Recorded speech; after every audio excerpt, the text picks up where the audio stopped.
What's going on, guys? Welcome back to the channel. Today I'm going to show you how to install a new engine air filter.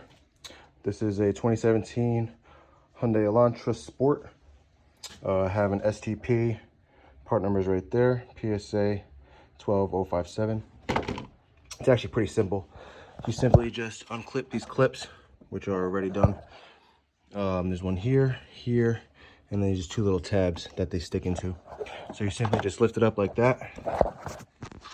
Once you take it off, just lift it up.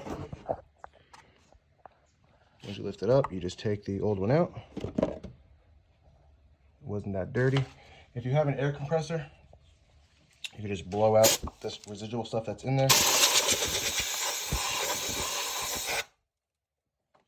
And then simply just drop the new one in. And then once you drop the new one in, you close it back. These little tabs, like I was telling you, they just slide right in.